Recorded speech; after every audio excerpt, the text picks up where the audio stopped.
Series वाले question में बता रहा था कि आपको कुछ फॉर्मूलाज जो हैं बेसिक्स वो याद रखने हैं। कैसे लाइक बाइनोमियल सीरीज के जो क्वेश्चंस आएंगे समेशन वाले, उसमें वो अप्लाई करेंगे मैनिपुलेट करके। तो एक बार मैं जल्दी से क्विक रिकॉल कर रहा हूँ, फिर आज प्रोबेबिलिटी भी स्टार्ट करेंगे। ठीक है, तो पहला था कि अगर ऐसे लिखा है आर टाइम्स मल्टीप्लाई में एन सी आर, इसको मैनिपुलेट करके हम क्या लिख सकते हैं भाई? इसको लिख सकते हैं n times n minus one C r minus one. मतलब हमने क्या किया, जो एन सी आर था उसको लिख दिया n minus one C r minus one, और आर की जगह क्या लिख दिया? एन लिख दिया। ये कहां से आया फॉर्मूला? ये ऐसे आया कि अगर आप एन सी आर को डिवाइड करोगे n minus one C r minus one से, तो आपका आंसर आएगा एन अपॉन आर। ठीक है, क्लियर है? यहां से ये फॉर्मूला डिराइव कर लिया आपने। ठीक है, ये काम कब आएगा? मैंने बताया था कि अगर ये लिखा हुआ है तो आर जो है वो वेरिएबल का काम करेगा, एन जो है वो फिक्स्ड है। एन कुछ भी एक्स, मतलब जैसे बाइनोमियल एक्सपेंशन में 1 प्लस एक्स की पावर 20, 1 प्लस एक्स की पावर 30, तो वहां पर एन हमारा फिक्स्ड होगा और आर जो है वो वेरिएबल का काम करेगा समेशन में। तो सीरीज में ऐसे दे रखा होगा कि आर 0 से लेकर 20 तक जा रहा है, 30 तक जा रहा है या एन तक जा रहा है, तो फिर समेशन करने के लिए हमें क्या करना पड़ेगा? उसे मैनिपुलेट करके ऐसे लिखना पड़ेगा जिससे कि वो क्या हो, एन जो आपका कांस्टेंट जो होगा वो तो बाहर आ जाएगा और इसका समेशन हम निकाल पाएंगे। तो अभी क्वेश्चन में कराऊंगा तो और थोड़ा सा क्लियर हो जाएगा। लास्ट टाइम भी हमने करे थे, तो आज और थोड़े से और क्वेश्चन करा दूंगा। नेक्स्ट लेट से सेकंड है, ये तो हो गया मल्टीप्लीकेशन के लिए मैनिपुलेशन का तरीका। अगर डिवीजन में हो, ऐसे लिखा हो n C r divide by r plus one, मतलब डिवाइड में इस बार वेरिएबल है आर प्लस वन, तो फिर उसको ऐसे लिख सकते हैं n plus one C r plus one whole divide by n plus one. मतलब आर प्लस वन को रिप्लेस कर दिया एन प्लस वन से, और एन सी आर को रिप्लेस कर दिया n plus one C r plus one से। ठीक है, नेक्स्ट फिर मैंने बताया था एक और फॉर्मूला कि अगर ऐसे लिखा हो एन सी आर प्लस क्या लिखा हो n C r minus one, मतलब एन सेम है दोनों में लेकिन एक आर है और एक आर माइनस वन, मतलब कंसेक्यूटिव नंबर्स लिखे हुए हैं, तो उसको हम लिख सकते हैं सम करके क्या, n plus one C r, मतलब एन में एक बढ़ा दो और आर माइनस वन दोनों में से जो बड़ा हो वो लिख दो। ठीक है, ये तीन।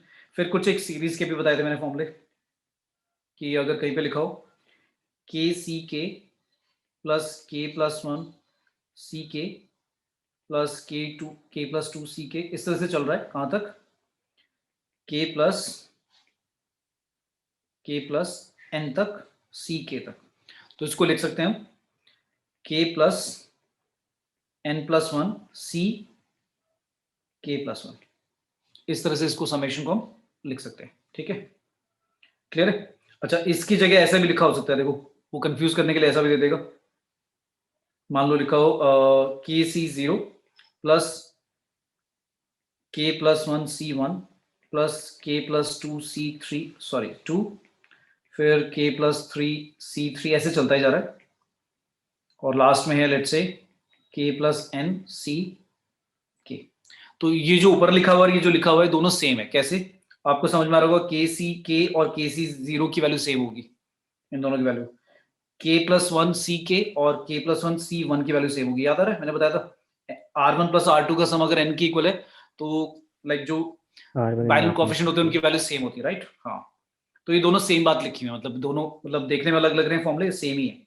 तो ये जो मैंने पहले स्टार्टिंग में बताया था कि n C r one is equal to n C r two होता है अगर if r one plus r two क्या हो, एन के इक्वल हो, है ना?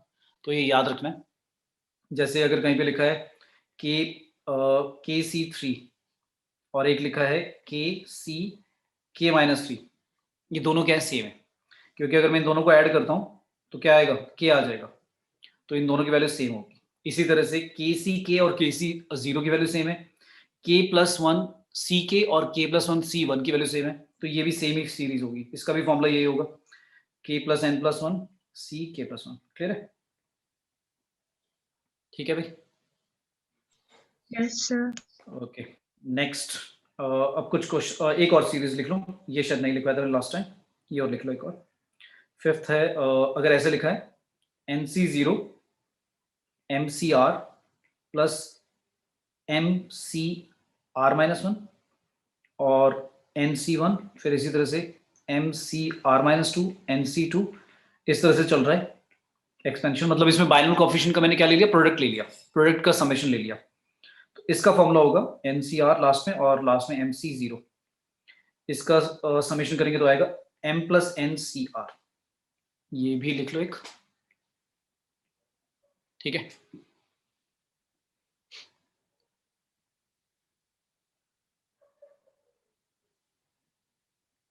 लिख लिया बेटा सभी ने? Yes sir. Yes, sir. ठीक है, मतलब अगर इसको मैं थोड़ा सा समझाऊं कि कैसे आ रहा है ये, बेसिकली ये हम क्या कर रहे हैं, 1 प्लस एक्स की पावर m और x प्लस 1 की होल पावर n, इन दोनों में हमने क्या किया, इनके प्रोडक्ट में हम किसका कोएफिशिएंट फाइंड कर रहे हैं, कोएफिशिएंट ऑफ x की पावर r। तो जब कोएफिशिएंट ऑफ x की r निकालेंगे तो ये सारे के सारे जो कोएफिशिएंट्स का प्रोडक्ट है इनका समेशन ही हमारा आंसर होगा। तो बेसिकली हम 1 प्लस, इसको देखो इन दोनों को प्रोडक्ट करके ऐसे लिख सकते हैं ना, 1 प्लस एक्स की पावर m प्लस n है ना। तो बेसिकली एक्स की power whole power m plus n में कोएफिशिएंट ऑफ x के r निकाल रहे हैं। मतलब हमने क्या करा, अगर मैं एक्सपेंड करता हूँ, देखो एक चीज दिखा देता हूँ मैं, अगर मैं 1 प्लस एक्स की पावर m को एक्सपेंड करूंगा तो कुछ ऐसा आएगा ना, MC0 फिर आएगा MC1 x एक आएगा, फिर MC2 x स्क्वायर आएगा, ऐसे ही चलेगा ना। और इसी तरह से अगर x प्लस 1 की पावर n को एक्सपेंड करूंगा तो कुछ ऐसा आएगा, NC0 x की पावर n होगी, फिर NC1 x की पावर n माइनस 1 होगी, 1 की पावर तो कुछ भी कर लो 1 ही रहेगी, ऐसे ही चलेगा ना, NC2 x के n माइनस 2। ठीक है, तो अगर मैं x की पावर r का कोएफिशिएंट निकालूं, मतलब इनके प्रोडक्ट में, मतलब 1 प्लस एक्स की पावर n मल्टीप्लाई कर दूं x प्लस 1 की पावर n से, तो क्या होगा, ये सारे के सारे बाइनोमियल कोएफिशिएंट से मल्टीप्लाई होगा, फिर ये वाला भी सारे बाइनोमियल कोएफिशिएंट से मल्टीप्लाई होगा। लिखना नहीं है, लेकिन एक चीज इमेजिन करो, अगर मैं इन दोनों को मल्टीप्लाई करता हूं, इन दोनों को मल्टीप्लाई करता हूं, तो अच्छा चलो एक काम करते हैं, इसकी जनरल टर्म लिख दो, क्या आएगी, इसकी जनरल टर्म बता दो क्या आएगी, MCR, ठीक है, आगे x की पावर r है ना, x की r यही आएगा ना, 1 की r तो कुछ भी कर लो 1 ही रहेगी। अच्छा इसमें क्या आएगी, इसमें क्या आएगी, इसको मैं, चलो इसको r नहीं मानता मैं, इसको मैं मान लेता हूँ, लेट से अभी a मान लेता हूँ, ठीक है, यहाँ पर a मान लेता हूँ। अच्छा यहाँ क्या आएगा, x प्लस 1 की पावर n में क्या आएगा, NC a, x की पावर कितनी आएगी, n माइनस a, यही आएगा ना, ऐसे ही ओपन होगा ना। ठीक है, और हम कह रहे हैं कि हमें x की पावर क्या चाहिए, हमें क्या चाहिए, x की पावर r चाहिए। तो बेसिकली अगर जब मैं दोनों कोएफिशिएंट को रिलेट करूंगा मल्टीप्लाई करके, तो ये वाली सीरीज बन जाएगी तुम्हारी जो मैंने बनाया, ठीक है। और हमने वो निकाल लिया कि अगर 1 प्लस एक्स की पावर m प्लस n में अगर हम जनरल टर्म लिखें x के और r का कोएफिशिएंट, तो वो क्या आएगा, ये आएगा। तो इन सभी का जो समेशन है वो क्या होगा, m प्लस n CR होगा, ठीक है। अच्छा एक चीज और नोटिस करो, एक चीज और नोटिस करो कि इनका सम करने पर देखो, ये जो नीचे लिखे हुए r और 0, इनका सम r आएगा, r माइनस 1 और 1 का सम भी r आएगा, r माइनस 2 और 2 का सम भी कितना आएगा, r आएगा। क्लियर है, मतलब जो पावर होंगी एड अप होगी, मतलब बेसिकली ये किसका कोएफिशिएंट होगा, ऐसा होगा ना, MC r माइनस 2, एक्स की पावर क्या होगी, r माइनस 2, इसमें क्या होगा, NC2 x का स्क्वायर, ऐसे होगा।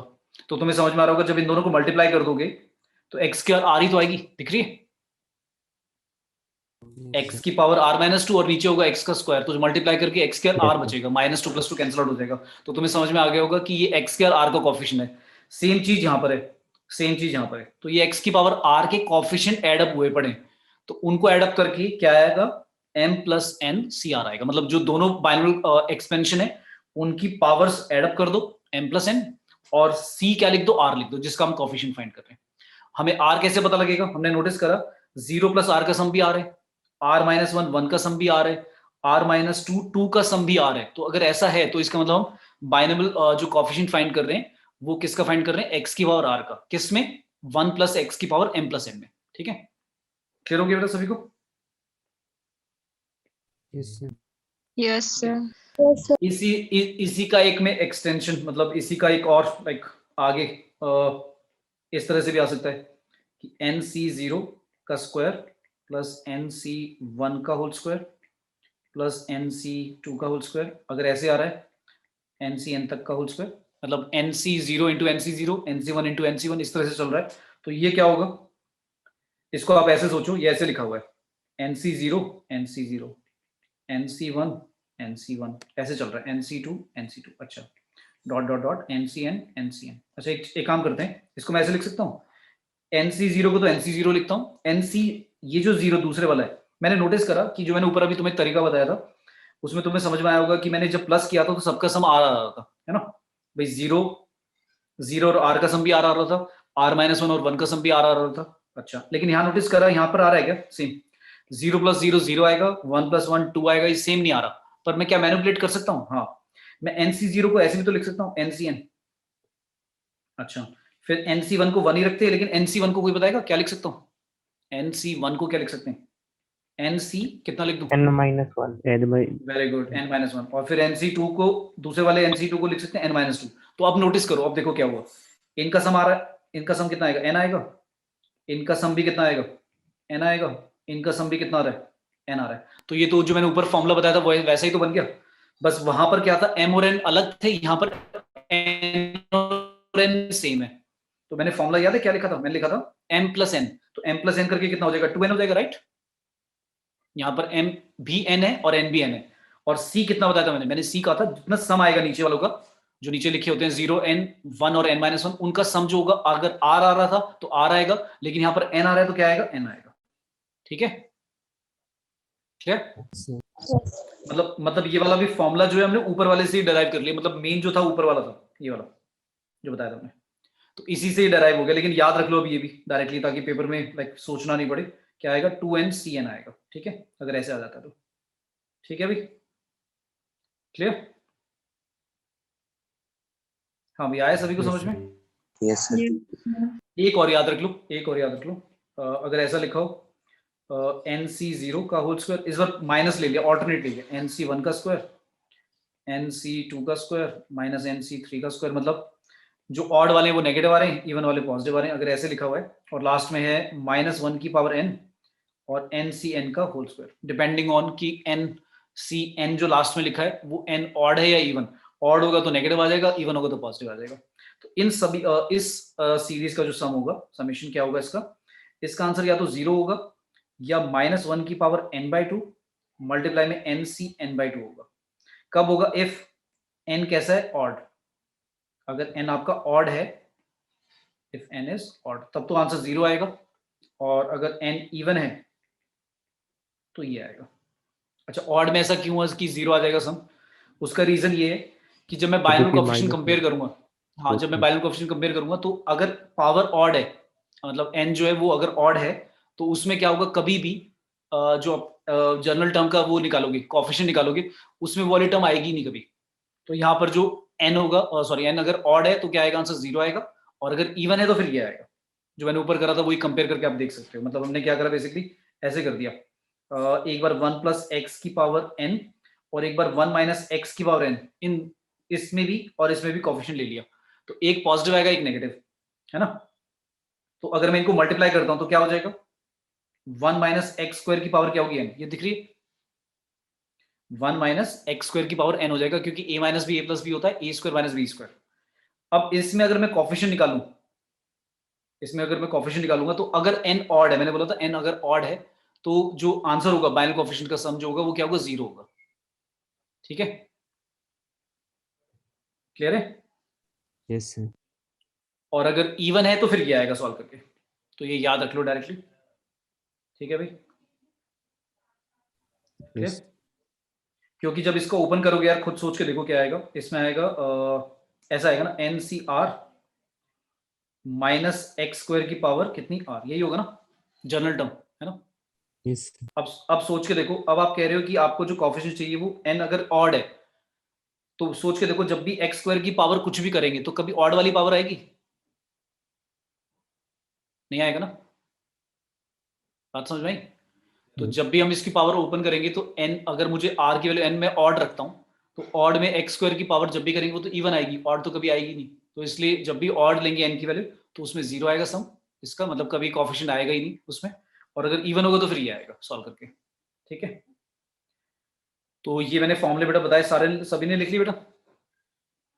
ठीक है, कुछ क्वेश्चन करा देता हूं, सभी ने लिख लिया बेटा फॉर्मूले, ये करूं ऊपर, यस सर। Yes sir. ठीक है ना? ठीक है, हाँ, तो ये एक माइंड मैप क्रिएट हो जाना चाहिए कि भाई कौन सा फॉर्मूला कैसे मैनिपुलेट करके लिखा था हमें। तो जो लिखा होगा वो एकदम डायरेक्ट तो नहीं दिखेगा तुम्हें, तो थोड़ा सा टेढ़ा मेढ़ा करके कुछ देगा, पूछेगा, एकदम लाइक डायरेक्ट फॉर्मूले वाला तो नहीं पूछ लेगा, तो थोड़ा बहुत लाइक इधर उधर कर देगा।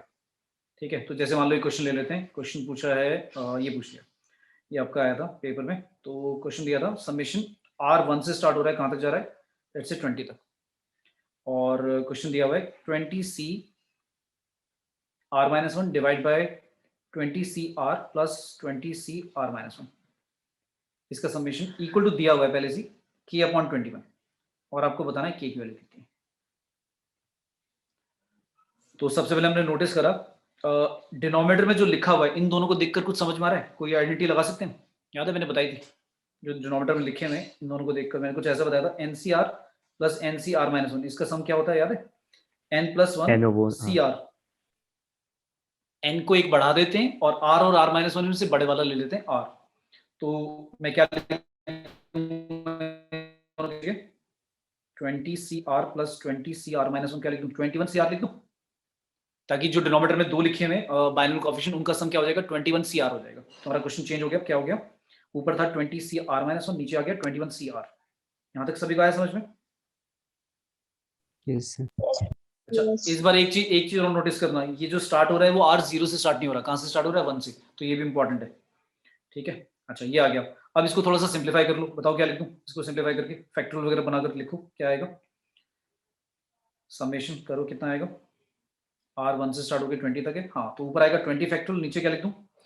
20 माइनस R प्लस 1, सीधा 21 माइनस R फैक्टोरियल लिख दूं, और R-1 का फैक्टोरियल भी लिख देता हूँ, और डिवाइड में क्या लिख दें? 21 फैक्टोरियल और 21 माइनस R फैक्टोरियल और R फैक्टोरियल। तो हमने नोटिस करा ये तो कट ही गया, क्या बचा? क्या बचा? 20 फैक्टोरियल को 21 से काट देते हैं और नीचे 21 लिख देते हैं, और R-1 और R फैक्टोरियल में से एक R बचेगा और R-1 फैक्टोरियल कट जाएगा। अब R ये वाला ऊपर चला गया, ये R न्यूमरेटर में चला गया और नीचे क्या आ गया? 21। ये क्लियर है सभी को? Yes, sir. तो सिर्फ हमारा क्या बचा? R/21। अब तो ये बहुत ईजी हो गया क्वेश्चन, समझ आ रहा है? अब तो कराने की जरूरत ही नहीं है, समझ में आ गया? क्या करना है Yes. इसका? क्या होगा बताओ, कैसे करेंगे? 1 से लेकर 20, मतलब पहले 1/21 कांस्टेंट है तो बाहर ही निकाल लो। अब क्या करना है आपको? समेशन करना है R1 से लेकर 20 तक R के लिए। तो इसका समेशन बता दो कोई, क्या आएगा, कैसे करेंगे?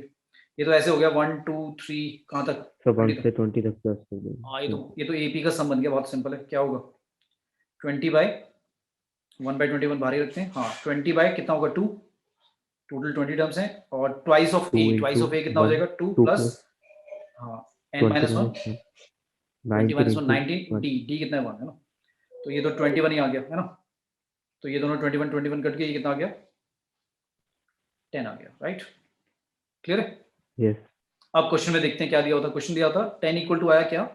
क्वेश्चन में लिखा था K/21, K/21, तो K की वैल्यू कितनी आ गई भाई? 2 into 1 0. क्लियर है सभी को? Yes, sir. Yes, sir. किसी को डाउट? No, sir. ठीक है, समझ में आ गया? तो मतलब हमने जो पीछे मैनिपुलेशन वाले फॉर्मूले रन करे थे उसी में से लाइक समेशन वाला एक दो जो बाइनोमियल कोएफिशिएंट का सम होता था वो लगा दिया और सॉल्व कर दिया। ठीक है, अच्छा एक मैंने मल्टीनोमियल थ्योरम भी बताई थी, याद है किसी को? मल्टीनोमियल, अच्छा मल्टीनोमियल थ्योरम से पहले एक कॉल करा देता हूँ, पहले एक एक्सपेंशन का ही। लेट्स से क्वेश्चन दिया हुआ है, ये तुम्हारा पेपर में आया हुआ था क्वेश्चन है, लेट्स से, हाँ ये दिया हुआ है, समेशन R0 से लेकर 25 तक 50CR dot 50 minus R C 25 minus R, मतलब दो बाइनोमियल कोएफिशिएंट का प्रोडक्ट है, और K टाइम्स दिया हुआ है 50C 25, ऐसे दिया हुआ है, और K बताना कितना होगा। तो सबसे पहले हमने देखा ये दो बाइनोमियल कोएफिशिएंट का प्रोडक्ट लिखा हुआ है। अच्छा, थोड़ा सा नोटिस करा कि ये जो लिखा हुआ है 50 minus R C 25 minus R, तो इसको मैं मैनिपुलेट करके काम करता हूँ, ऐसे लिख सकता हूँ 50 माइनस R C 25, ऐसे लिख सकते हैं क्या? जल्दी से बता दो, कैसे लिख सकते हैं? क्योंकि 25 प्लस 25 माइनस R को ऐड करोगे तो 50 माइनस R ही आएगा ना। ये मैंने कौन सी आइडेंटिटी यूज करी वाली? एन सी आर को आप क्या लिख सकते हो, n C n minus r भी तो लिख सकते हो। ये बात ठीक है? Yes, sir. ठीक है, ये भी एक मैनिपुलेशन का एक तरीका था, क्या ना, क्योंकि अगर आर को एन माइनस आर में ऐड करोगे तो भाई एन ही आ जाएगा, ठीक है ना? ठीक है, Yes, sir. तो उससे क्या हो गया, जो नीचे लिखा हुआ था 25 माइनस आर, वो उसमें आर वेरिएबल था, कम से कम अब कांस्टेंट हो गया ना। अब हमारा जो 25 आया वो तो कांस्टेंट हो गया ना, कम से कम एटलीस्ट। तो हमारा क्वेश्चन बन गया 50 सी आर मल्टीप्लाई में 50 माइनस आर सी 25, और समेशन चल रहा है 0 से लेकर 25 तक। ठीक है, तो मैंने इसका समेशन एक बार थोड़ा सा लिखा, क्योंकि अभी समझ में नहीं आ रहा क्या करना है, तो मैंने लिखा तो क्या आएगा 50 सी 0 50 सी 25। अच्छा, फिर नेक्स्ट क्या आएगा 50 सी 1, और यहाँ आएगा 49 सी 25। फिर अच्छा, फिर चलेगा 50 सी 2, फिर चलेगा 48 सी 25। तो ये कुछ बन रहा है क्या, जो अभी तक हमने लर्न करी है? पीछे वाली कुछ सीरीज बन रही है क्या, प्रोडक्ट वाली? नहीं बन रही ना, देखो पीछे वाली मैंने क्या लिखवाई थी, कुछ ऐसी लिखवाई थी ये। ये रहा, इसमें क्या होता था, मैंने कहा था ये सेम आता है, 0 और आर, आर माइनस 1 और 1। तो क्या यहाँ पर सेम आ रहा है क्या? यहाँ पर हमारा सेम आ रहा है भाई, यहाँ पर 25 आएगा, यहाँ पर 26 आ रहा है, ये तो बढ़ रहा है ना, है ना? ये तो सेम नहीं आ रहा ना भाई। Yes, sir. तो फिर क्या करें? अब क्या करें बताओ, इसको और कैसे लिख सकते हैं? अच्छा, एक काम करते हैं, फिर पूरा फैक्टोरियल ओपन कर दो, अगर फॉर्मूला नहीं आ रहा है समझ में। इसका फैक्टोरियल ओपन करो, क्या आएगा 50 फैक्टोरियल डिवाइड बाय क्या आएगा 50 माइनस आर फैक्टोरियल, और साथ में आएगा r factorial. 50 minus r factorial, और यहाँ पे आएगा 50 माइनस आर माइनस 25, तो ये हो जाएगा 25 माइनस आर फैक्टोरियल और 25 का फैक्टोरियल। ठीक है, इसमें से कुछ कट गया, क्या कट गया? ये कट गया भाई, समेशन चल रहा है R0 से लेकर 25। ओके, तो ऊपर आ रहा है 50 फैक्टोरियल, नीचे आ रहा है आर का फैक्टोरियल, 25 माइनस आर का फैक्टोरियल और 25 फैक्टोरियल। अच्छा, इन दोनों को टर्म्स को नोटिस करा हमने, आर फैक्टोरियल और 25 माइनस आर फैक्टोरियल। तो ये तो कुछ ऐसा नहीं है, जैसे हम एनसीआर लिखते थे तो क्या लिखते थे, n factorial n minus r factorial और आर फैक्टोरियल। तो ये हमारा आर फैक्टोरियल, और ये रहा 25 माइनस आर फैक्टोरियल। तो ऊपर क्या होना चाहिए, 25 फैक्टोरियल होना चाहिए ना। तो ऊपर 25 फैक्टोरियल लिखा नहीं है, ऊपर तो 50 फैक्टोरियल लिखा हुआ है। तो मैं एक काम कर सकता हूँ, 25 फैक्टोरियल से मल्टीप्लाई भी कर दिया और डिवाइड भी कर दिया, कर दें भाई, ये ठीक है? Yes, sir.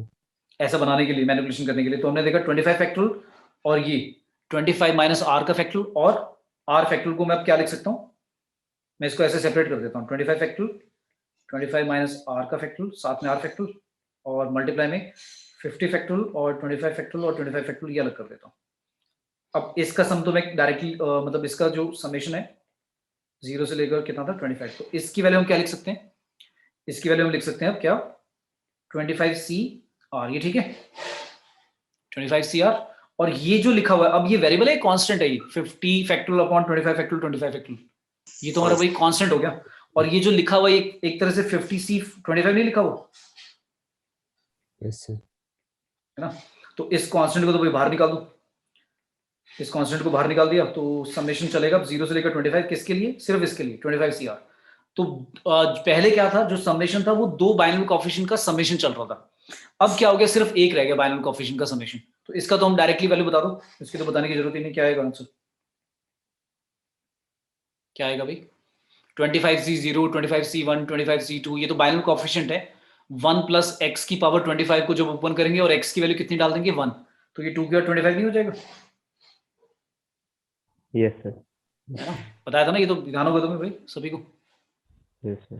ठीक है, तो यही हमारा आंसर है, बस सॉल्व तो नहीं होगा भाई, लाइक क्या करें, 50 सी 25 तो बहुत बड़ा आएगा, 2 की और 25 भी नहीं करेंगे, बस ऐसा ही दे रखा होगा पेपर में। ठीक है भाई, आए सभी को समझ में? ठीक है। Yes, sir. अच्छा, फिर मैंने बताया था एक मल्टीनोमियल लाइक एक्सपेंशन, लाइक हमें दे रखा है कुछ ऐसा दिया हुआ है, x plus y plus z whole power दी हुई है, लेट्स से n। तो ये बेसिकली जब इसको ओपन करेंगे हम तो वो समेशन होगा किन टर्म्स का, ऊपर आएगा n फैक्टोरियल, मैंने बताया था जो पावर होती है उसका फैक्टोरियल लिखो, And नीचे क्या लिखो, factorial, हाँ तो जितनी नीचे, बढ़ती है अच्छा उनकी x की डिवीजन। मान लो x की पावर हमें चाहिए, लेट्स से x की और कुछ भी ले लो, a है, y की और b है, और z की पावर c है, तो नीचे आएगा a factorial B b factorial, C factorial factorial. c factorial, right. और समेशन, इन सभी टर्म्स का समेशन होगा मेरा एक्सपेंशन, ठीक है। मतलब कुछ ऐसा आएगा जिसमें एक बात याद रखनी है हमेशा, a प्लस बी प्लस सी, इन तीनों का सम कितना होगा हमेशा, क्या रहेगा, 10 रहेगा।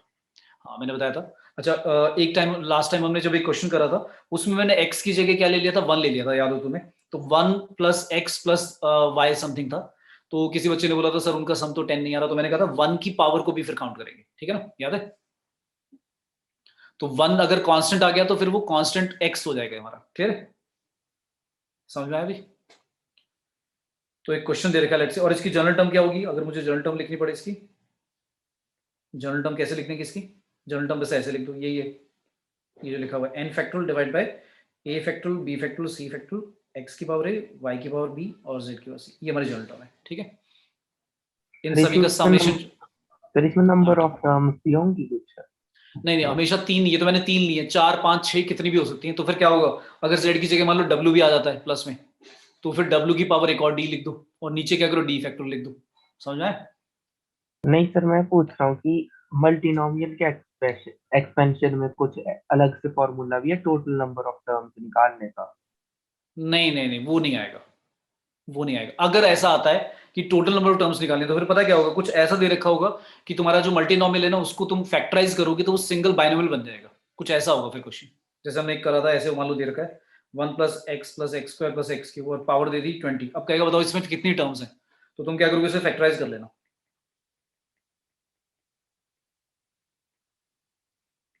ये आ गया भाई x प्लस 1 और 1 प्लस एक्स स्क्वायर, है ना, ऐसे आ गया ना, तो ये ठीक है। Yes sir. ये तो फैक्टराइज हो गया। अच्छा इसमें तो लाइक सेम नहीं आ रहा है, तो अलग ही आ रहे हैं। 1 प्लस एक्स आ रहा है, इसकी पावर 20 अलग, और 1 प्लस एक्स स्क्वायर की पावर 20 अलग, ठीक है। तो इसमें कितनी टर्म्स होंगी, 21 टर्म्स होंगी। इसमें कितनी टर्म्स होंगी, इसमें भी 21 टर्म्स होंगी, राइट। अब वो 21 टर्म्स जब 21 टर्म्स से मल्टीप्लाई होगा तो कहीं पर कोएफिशिएंट जो होंगे वो लाइक टर्म्स भी आएंगी, कुछ अनलाइक टर्म्स भी आएंगी। तो इस तरह से नहीं पूछेंगे तुम्हारे से टोटल टर्म्स, बस कोएफिशिएंट पूछ लेगा ऐसे वाले क्वेश्चंस में, ठीक है। Okay sir. ठीक है, और जो मैं अभी मल्टीनोमियल वाला भी करा रहा हूँ उसमें भी तुम्हारे से क्या पूछेगा, वो कोएफिशिएंट वाले से रिलेटेड पूछेगा क्वेश्चन। जैसे मान लो एक क्वेश्चन दे रहा हूँ, आया हुआ है पेपर में, तो लेट्स से क्वेश्चन दे रखा है कोएफिशिएंट से ही रिलेटेड है। मान लो हमें दे रखा है क्वेश्चन, कोएफिशिएंट बताना है। क्वेश्चन दिया हुआ है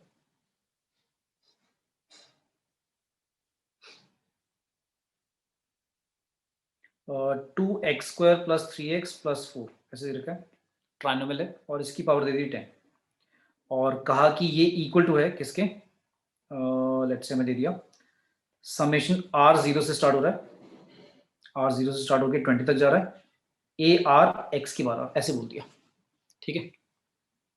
ये दिया हुआ है, देन आपको बताना है कि a7 अपॉन a13 कितना होगा, इसकी वैल्यू निकालनी है। तो सबसे पहले इसका मुझे वो बता दो, जो मल्टीनोमियल वाला फॉर्मूला था कैसे लिखते थे हम, समेशन क्या लिखते थे? 10 फैक्टोरियल। हाँ वेरी गुड, 10 फैक्टोरियल डिवाइड में, डिवाइड से पहले 2x स्क्वायर की पावर क्या लिखेंगे, मान लो a है ना, ये मान लेते हैं, और फिर 3x की पावर कितना लिखते हैं b, और 4 की पावर c, ऐसे है ना। और होल डिवाइड में क्या लिखूं बता दो, a factorial b factorial c factorial, ये ठीक है, ठीक है भाई, यहाँ तक सभी को आया समझ में?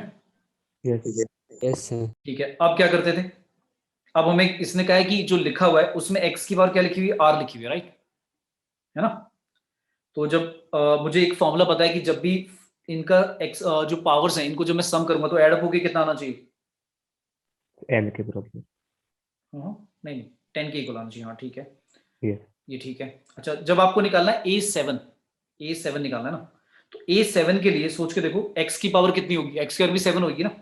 अगर आप a7 लिखोगे तो x की पावर भी कितनी लेनी पड़ेगी, 7 लेनी पड़ेगी ना, ये बात समझ आ रही है। तो अगर Yes, x की sir. पावर 7 चाहिए, अगर x की पावर 7 चाहिए तो एक बार यहाँ पर पावर्स x की एक साथ कर लो, कितनी आएगी, समेशन 10 फैक्टोरियल, साथ में क्या आएगा 2 की पावर a अलग कर दो, 3 की पावर b अलग कर दो, 4 की पावर c अलग कर दो, ये तो कांस्टेंट है। x की पावर कंबाइन करके कितना आएगा, 2a प्लस b, है ना, यही आएगा ना। Yes sir. और नीचे क्या चल रहा है, a का फैक्टोरियल चल रहा है, b का फैक्टोरियल चल रहा है, c का फैक्टोरियल चल रहा है, ठीक है। तो अब हमें वो कह रहा है a7, तो a7 निकालने के लिए तुमने दिमाग लगाया कि a7 के लिए बेसिकली हमें ये कोफिशिएंट होगा किसका, x की पावर 7 का, राइट। a7 जो होगा Yes. वो x की पावर 7 का कोफिशिएंट होगा। तो x के 7 निकालने के लिए हमें ये जो पावर है 2a प्लस बी, ये कितना होना चाहिए, 7 होना चाहिए, राइट। ये ठीक है भाई, a b c तीनों की वैल्यू पता लगेगी तभी तो कोफिशिएंट निकलेगा, है ना। a7, तो a7 निकालने के लिए x की पावर 7 का कोफिशिएंट चाहिए, और x की पावर कितनी लिखी हुई थी, 2a प्लस बी। तो 2a प्लस बी बेसिकली 7 चाहिए। अब 2a प्लस बी 7 है, और ये भी पता है हमें कि a प्लस बी प्लस सी कितना है, 10 है। तो ये दो बातें हमें पता है बस। तो अब इन दो इंफॉर्मेशन से मुझे क्या करने पड़ेंगे, केसेस बनाने पड़ेंगे कि भाई क्या क्या हो सकता है। तो मैंने केस बना दी, चलो क्या बनाए, केस एक टेबल से बना दी, क्योंकि बहुत सारी पॉसिबिलिटी है ना कि ऐसा हो सकता है कि ए की वैल्यू क्या लें, बी की वैल्यू क्या लें, सी की वैल्यू क्या लें। तो लेट से मैंने ए बी सी, चलो बताओ सबसे पहले अगर मैं बी की वैल्यू लूँ या ए की लूँ, वैल्यू ए की ले लेता हूँ। चलो अगर मैं ए की वैल्यू लेता हूँ कितनी, लेट से कितनी ले लें ए की वैल्यू, बोलो। 5. अगर मैं ए की वैल्यू 0 लिखता हूँ तो बी की वैल्यू कितनी आएगी, 7 आएगी, है ना। सी की वैल्यू कितनी लेनी पड़ेगी फिर, 3. 3. 3, ठीक है। ए 1 लिया तो बी 5. ए अगर 1 लिया तो 5 आएगा, और ये 4 लेना पड़ेगा 10 बनाने के लिए, फिर ठीक है। फिर 2 ले लिया तो क्या आएगा, 2 लेने से आ जाएगा 4, 7 माइनस 4 हो जाएगा 3, और ये लेना पड़ेगा 5, ठीक है। 3 लिया तो क्या आएगा, 3 से आ जाएगा 6, 1, और ये आ जाएगा 6, है ना। 3 प्लस 1 4, 4 प्लस 6 10। अब अगर मैं 4 लेता हूं तो 4 तो समझ में आ रहा होगा तुम्हें, बी की वैल्यू तो नेगेटिव आ जाएगी, समझ में आ रहा है। और वो इंटीग्रल पावर लेनी है, नेगेटिव में तो हो ही नहीं सकती, या फ्रैक्शन में नहीं हो सकती। तो ये वाला केस इग्नोर करना पड़ेगा भाई, 4 मतलब 4 ऑनवर्ड पॉसिबल ही नहीं है, समझ में आया। ठीक है भाई। Yes, sir. तो Yes, यही वाले केसेस बनेंगे हमारे बस। तो अब इन केसेस के लिए बाइनरी कोएफिशिएंट बता दो क्या क्या होंगे। a7 की वैल्यू क्या होगी फिर, अगर आपको a7 निकालना है तो a7 क्या क्या होगा, इन तीनों केसेस के लिए बनाते जाओ, एक ये और एक ये। तो क्या था हमारा, याद है तुम्हें कोएफिशिएंट हम क्या लिखते थे, कोएफिशिएंट लिखते थे हम ये वाला, देखो मेरा 10 फैक्टोरियल 2 की पावर a, 3 की पावर b, 4 की पावर c, और a factorial, b factorial, c factorial. क्या आएगा, पहला आएगा 10 फैक्टोरियल। अच्छा 10 फैक्टोरियल तो सब में ही आएगा, तो कॉमन ही ले लो, बेफालतू में बार बार लिखना पड़ेगा। क्या लिखूं, 2 की पावर कितना लिख दूं, 0, 3 की पावर 7, और 4 की पावर 3। नीचे क्या लिख दूं, 0 फैक्टोरियल तो 1 होता है, 0 फैक्टोरियल, b फैक्टोरियल 7 फैक्टोरियल, और c फैक्टोरियल 3 फैक्टोरियल, ठीक है। प्लस फिर आएगा 2 की पावर 1, 3 की पावर 5, 4 की power 4 divide by 1 factorial, 5 factorial, 4 factorial. फिर प्लस में फिर 2 की पावर 2, 3 की पावर 3, 4 की पावर 5 डिवाइड में 2 फैक्टोरियल, 3 फैक्टोरियल, 5 फैक्टोरियल, और लास्ट में ये 3 1 वाला, 316 वाला, 2 की पावर 3, 3 की पावर 1, 4 की पावर 6 डिवाइड में 3 फैक्टोरियल, 1 फैक्टोरियल, 1 फैक्टोरियल, और लास्ट में 6 फैक्टोरियल, ठीक है। ये हमारा क्या आ गया, a7 आ गया, ठीक है। थोड़ा सॉल्व कर लेना इसे। अच्छा ये लेंदी हो गया, मतलब कई बार क्या होता है ना, मेंस में जो होते हैं क्वेश्चन जो होते हैं बहुत लेंदी नहीं आते, बट होता है कभी कभी कि एडवांस में छोटे आ गए, मेंस में थोड़े लेंदी आ गए। तो ये लेंदी हो गया प्रोसेस कि भाई सॉल्व करना पड़ेगा इसे। अच्छा 10 फैक्टोरियल मेरे ख्याल से इसका भी और दूसरे वाले का, जो a के और 13 भी तो निकालना पड़ेगा, x के और 13, क्योंकि क्वेश्चन पूछा गया था नीचे a13 था। तो a13 और a7 में तो समझ में आ रहा है 10 फैक्टोरियल तो कट जाएगा, तो तुम्हें बस ये सॉल्व करनी है जो पावर्स वाला, ठीक है। इसमें से भी कुछ कॉमन ले लेना अगर आ सकता है तो, जैसे 3 की पावर 3 कॉमन है, और एक 4 की पावर 3 कॉमन है ना, दिख रहा है। 3 की और 1 और 4 की और 3 सबसे छोटी है, तो ये भी कॉमन है, तो ये भी बाहर निकाल लेना, ठीक है।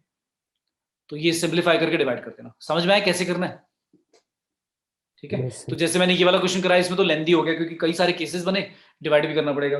कभी कभी वो सिंपली एक ही सीधा सीधा पूछ लेता है कि बताओ x का पावर, चलो इसी में बता दो, इसी क्वेश्चन में अगर मैं पूछता हूँ 2x square plus 3x plus 4 की पावर कितना था, 10। अगर मैंने पूछा होता कोफिशिएंट ऑफ x की पावर 5, इसका बता दो कोफिशिएंट क्या होगा, तो कैसे लिखोगे।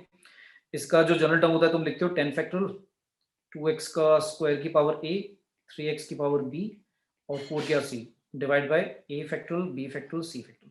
फिर हमने डिस्कस किया था, अभी इसको सॉल्व करके ऐसे आ गया था कि 2 की और a, 3 की और b, 4 की और c अलग कर दिया, और x की होल पावर कितनी आ गई थी, 2a प्लस b, है ना, divide by a factorial, b factorial और c फैक्टोरियल। अब आपको कोफिशिएंट चाहिए किसका, x के और 5 का। तो तुम्हें बात समझ में आ रही होगी कि 2a प्लस b की वैल्यू कितनी रखनी है, 5 रखनी है, और a plus b plus c की वैल्यू कितनी होनी चाहिए, 10। तो इसमें भी फिर वही केसेस बनाने पड़ेंगे ना, दिख रहे हैं, क्लियर है। ए की वैल्यू ले लेकर बी की वैल्यू निकालेंगे और सी की वैल्यू निकलती जाएगी, तो केसेस बन जाएंगे और वो सारे केसेस क्या कर दोगे, कोएफिशिएंट ऐड कर दोगे। आया बेटा समझ में सभी को? Yes, sir. ठीक है भाई, तो ये मल्टीनोमियल कोएफिशिएंट वाले कोएफिशिएंट ऐसे आ जाएंगे तुम्हारे, ठीक है? क्लियर है यहाँ तक सभी को? Yes, sir. अच्छा, कुछ क्वेश्चन लाइक इस तरह से भी आ जाते हैं। क्वेश्चन ऐसा आ गया, मान लो 3 की पावर 200 डिवाइड बाय 8 ये दिया हुआ है। इसमें जिसमें इसको हमने रख दिया एक उसमें रख दिया कर्ली ब्रैकेट में। कर्ली ब्रैकेट कौन सा हो गया? फ्रैक्शनल पार्ट, ये हो गया फ्रैक्शनल पार्ट, फंक्शन हो गया। ये पूछा हमारे से और इसकी वैल्यू पूछी कितनी होगी। तो सबसे पहले तो इसको सॉल्व करना पड़ेगा कि भाई 3 की पावर 200 डिवाइड बाय 8 जो होगा वो होगा क्या। और हमें फ्रैक्शन पार्ट के कुछ फॉर्मूलाज पता है। जैसे आपसे कोई कहता है कि मान लो 1.2 लिखा हुआ है, तो 1.2 में कोई बताएगा मुझे फ्रैक्शन पार्ट कितना है? फ्रैक्शन पार्ट जो होता है वो होता है फ्रैक्शन पार्ट ऑफ एक्स की वैल्यू होती है बेटा x minus greatest integer function of x. ये होता है, मतलब अगर तुम्हें ये नहीं याद आ रहा तो इसका formula x minus greatest integer function of x. तो यानी कि तुम कर रहे हो 1.2 में से ग्रेटेस्ट इंटीजर 1.2 का माइनस कर दो तो कितना आएगा? 0.2 आएगा। ठीक है, कोई इसका बताएगा क्या आएगा? माइनस 1.2 का फ्रैक्शन पार्ट ऑफ एक्स क्या आएगा? इसमें क्या आएगा? -0.2. नहीं, अब ये तो गड़बड़ है भाई। फ्रैक्शनल पार्ट ऑफ एक्स जो होता है वो तुम्हारा वो सिर्फ 0 से लेकर 1 के बीच में ही बिलोंग करता है और 1 भी ओपन होता है। ऐसा होता है इसका ग्राफ, 0 फिर यहाँ पे एम्प्टी 1 पे, फिर 1 से फिर 2 पे एम्प्टी, इस तरह से। सर ऐसे चलता है। 0.8 कभी भी हाँ 0.8 होगा। कभी भी वैल्यू 1 से 1 के इक्वल भी नहीं आएगी और 1 से ऊपर भी नहीं जाती। 0 और 1 के बीच में घूमती रहती है। 1 से छोटी और 0 आ सकता है, समझना है? इस तरह चलेगा। तो अभी मैंने फॉर्मूला बोला, अगर तुम्हें समझ में नहीं आता कैसे लिखना है तो तुम ऐसे लिखो ना, -1.2 और माइनस कर दो इसका ग्रेटेस्ट इंटीजर फंक्शन। तो कर लो, देखो क्या आएगा। अब इसका ग्रेटेस्ट इंटीजर करोगे तो -2 आएगा और -2 माइनस से मल्टीप्लाई होकर +2 बन जाएगा। तो आगे समझ में 0.8 क्लियर है? Yes, sir. और यहाँ से ग्राफ में भी देख सकते हो यार, ये रहा -1 ये 0 है तो ऐसा आएगा इसका। तो तुम्हारा माइनस कितना लिया? 1.2 लिया तुमने, है ना? तो कुछ ऐसा होगा, देखो ये हो गया -1.2। इसकी वैल्यू अगर निकालनी है तो कितनी आएगी? 0.8। ये वाला है 0.8 वैल्यू। ठीक है, क्लियर? Yes, sir. तो यार ये वाला फॉर्मूला लिख लो जिनको नहीं पता। फ्रैक्शन पार्ट ऑफ एक्स की वैल्यू क्या होती है? X minus greatest integer function of x होता है। ठीक है, तो ऐसे निकाल सकते हो। तो अब इस क्वेश्चन में पहले फ्रैक्शन पार्ट ऑफ एक्स से पहले हमें तो 3 की और 200 और 8 डिवाइड बाय 8 देखना आता क्या है। अच्छा, एक और फॉर्मूला लिख लो इसी के साथ एक और फॉर्मूला भी लिख लो। अगर x में मैं कोई भी इंटीजर प्लस कर दूं और उसका फ्रैक्शन पार्ट ऑफ x निकालूं तो हमेशा क्या आएगा पता है? x आएगा हमेशा। क्या आएगा? हमेशा क्या आएगा? x आएगा। ठीक है भाई, Yes, sir. क्लियर? तो जैसे एक एग्जांपल, अगर मैं कहता हूं 3 में प्लस कर दूं 1.2। अच्छा, मैंने क्या लिख दिया? x लिख दिया, लेकिन x क्या है? x इंटीजर नहीं है। और अच्छा ऐसे नहीं, एक पहले इस फॉर्मूले से पहले ये फॉर्मूला मत लिखो ऐसे डायरेक्ट। मान लो ऐसा लिखा है, चलो पहले बताओ इसका आंसर क्या आएगा। मान लो लिखा है 3 प्लस 0.2, इसकी वैल्यू 0.2 लिख दूं डायरेक्टली। अच्छा, अगर ऐसा लिखा है -3 प्लस 0.2, अब क्या आएगा? अब क्या आएगा? अभी भी 0.2 आएगा या कुछ और आएगा? बताओ। ये एक्चुअली क्या लिखा हुआ है? -2.8 लिखा हुआ है ना। तो -2.8 का फ्रैक्शन पार्ट निकालेंगे तो -2.8 में से माइनस कर दो fractional part greatest integer function of -2.8। तो क्या आएगा? -2.8 + 3, तो वही आया ना 0.2। तो जो मैंने फॉर्मूला लिखा था, क्या लिखा था? x प्लस इंटीजर, इसका फ्रैक्शन पार्ट जो होगा वो x होगा इफ x क्या होना चाहिए? समझ में आ गया? x क्या होना चाहिए भाई? 0 से 1 के बीच में होना चाहिए। समझना है? क्लियर है? Yes. तब अप्लाई होगा। ठीक है, तो चलो अब क्वेश्चन पे आते हैं। भाई 3 की पावर लिखी थी 200 और डिवाइड बाय 8। पहले तो इसी क्वेश्चन को सॉल्व करते हैं। अगर मैं तुम्हारे से कहता हूं कि चलो इसका रिमाइंडर बताओ, ऐसे ही क्वेश्चन बोल दिया मैंने। क्वेश्चन पहला दे दिया, पहला क्वेश्चन, फाइंड रिमाइंडर। इसका रिमाइंडर निकालना है कि आएगा क्या। रिमाइंडर निकालने से पहले तुम्हें क्या करना पड़ेगा? 3 की और 200 सॉल्व करके थोड़ा सा देखना पड़ेगा कि 8 से डिवाइड करके क्या आता है, जो लाइक रिमाइंडर बचेगा। तो उसको सॉल्व करने का तरीका क्या है? 3 की पावर थोड़ी सी करो और ऐसे करो कि 8 के आसपास आ जाए, मतलब 1 + x या 1 - x ऐसा कुछ फॉर्मूला बन जाए। तो 3 का स्क्वायर तुम्हें पता है कितना होता है? कितना होता है भाई? 9। 9 8 के पास है, तो 9 को मैं लिख सकता हूँ क्या? 1 + 8 लिख सकता हूँ। तो बेसिकली 3 की पावर 200 को मैं क्या लिख सकता हूँ? 3 की पावर 200 को ऐसे लिख दूं, 3 स्क्वायर की पावर 100 यानी कि 9 की पावर 100, और 9 को लिख सकते हैं 1 + 8 की पावर 100। ये ठीक है? Yes, sir. अब ऐसा क्यों करा तुम्हें समझ में आ जाएगा कि अब 8 जो डिवाइड में लिखा हुआ था उसी के आसपास नंबर हमने देख लिया, 9 आ रहा है। अब इसका जब मैं एक्सपेंशन करूंगा, बाइनोमियल एक्सपेंशन, इसका जो बाइनोमियल एक्सपेंशन करेंगे तो भाई ऐसे आएगा ना, 100C0, 1 की और कुछ भी करो 1 ही आएगा। फिर आएगा 100C1, फिर क्या आएगा? 8 आएगा। फिर क्या आएगा? 100C2, 8 स्क्वायर आएगा। ऐसे ही चलेगा ना, 100C100, 8 की पावर 100। अब तुम्हें एक चीज नोटिस करी होगी कि अगर 3 की पावर 200 ऐसी बाइनोमियल, लाइक जब एक्सपेंशन करेंगे तो कुछ ऐसी सीरीज आएगी, इन सभी में से क्या कॉमन आ रहा है? पहली वाली टर्म को छोड़ दो, जो पहली वाली टर्म है उसमें तो भाई 8 कॉमन नहीं आ रहा, दूसरी टर्म से तो 8 कॉमन आ रहा है ना सब में से, Yes, sir. तो उनमें से 8 कॉमन ले लिया। अब 8 कॉमन लेकर चाहे जो भी आए, अब ये बात तो समझ में आ रही है, जो भी आएगा उनका सबका सम कोई एक इंटीजर ही होगा, पॉजिटिव इंटीजर। ये बात समझ में आ रही है भाई? 100C1, फिर नेक्स्ट में बचेगा 100C2, 8। अब कोई बच्चा बोलेगा सर 100C2 सॉल्व करके इंटीजर ना आए, तो मैं कहूंगा ये तो गड़बड़ है, क्योंकि जिस बच्चे ने परमुटेशन कॉम्बिनेशन पढ़ा है उसको बात पता है कि 100 में से दो जनों को चुनने के तरीके भाई पॉजिटिव इंटीजर ही होंगे। ऐसे तो ना कि पॉइंट में आ जाएगा आंसर, नहीं आएगा ना कभी भी। क्लियर है? तो हमें ये Yes, पता sir. लग गया कि अंदर भाई हमेशा इंटीजर आएगा, तो उसको लिखो ही मत, वो तो लाइक जो भी आएगा पॉजिटिव इंटीजर होगा। तो अगर मैं 8 से, अब इसको डिवाइड कर रहा हूँ मैं 8 से, अब इसको डिवाइड कर रहा हूँ 8 से, तो तुमने नोटिस करा ये 1 है, तो 1 + 8 टाइम्स समथिंग डिवाइड बाई 8। तो ये बात समझ में आ रही है कि रिमाइंडर कितना बचेगा? 1 ही तो बचेगा। ये बात समझ में आई? क्लियर है सभी को? Yes, sir. क्योंकि ये भाई 8 तो पूरा का पूरा डिवाइड हो जाएगा, 1 एक्स्ट्रा है तो 1 रिमाइंडर बचेगा। और अगर 1 रिमाइंडर आ गया तो क्वेश्चन क्या पूछा था? 3 की पावर 200 डिवाइड बाई 8। तो पहला क्वेश्चन तो ये हो गया कि रिमाइंडर ही बता दो, तो रिमाइंडर तो चलो हमने बता दिया, क्या होगा? 1 होगा। अब क्या क्वेश्चन पूछा है कि इसका फ्रैक्शनल पार्ट कितना होगा? तो तुम्हें बात समझ में आ रही होगी कि इसकी वैल्यू क्या आ रही है? 1/8 + 8m/8, यानी कि m, और m क्या है याद है? m क्या है? इंटीजर है, कुछ ना कुछ इंटीजर होगा। तो अभी जो मैंने ऊपर फॉर्मूला बताया था याद आ रहा है किसी को? x प्लस इंटीजर का फ्रैक्शनल पार्ट मैंने बोला था x होता है अगर x किसके बीच में? 0 से 1 के 0 बीच to में, 1. याद है? तो अब समझ में आ गया कितना आएगा आंसर? Yes, sir. 1/8 आएगा। क्लियर है सभी को? Yes, sir. ठीक है, आया सभी को समझ में बेटा? बोलो। Yes. किसी को डाउट इसमें? Yes. ठीक है, ओके। ऐसा ही चलो एक और क्वेश्चन पूछ लिया। 2 की पावर 403 डिवाइड बाय 15, इसका ये बताना है, और ये दिया हुआ है इस बार। चलो इस बार दे रखा है k/15, ऐसे बोल दिया उसने। तो हमसे क्या पूछा? k की वैल्यू बता दो कितनी।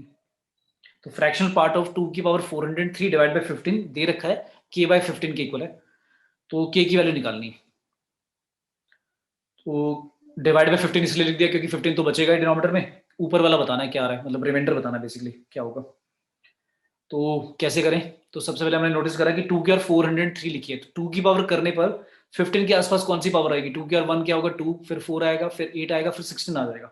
16 बाई 15 + 1 हो गया, या 1 + 15। तो मैं ऐसे लिख दूं, 2 की पावर 4 की पावर कितना करें और अलग से कितना कर दें? अच्छा 403 लिखा हुआ है, 403 तो पूरा 4 से डिवाइड ही नहीं होगा, तो 2 की पावर 3 तो पहले अलग कर दो, और फिर ऐसे लिख दूं। ये ठीक है?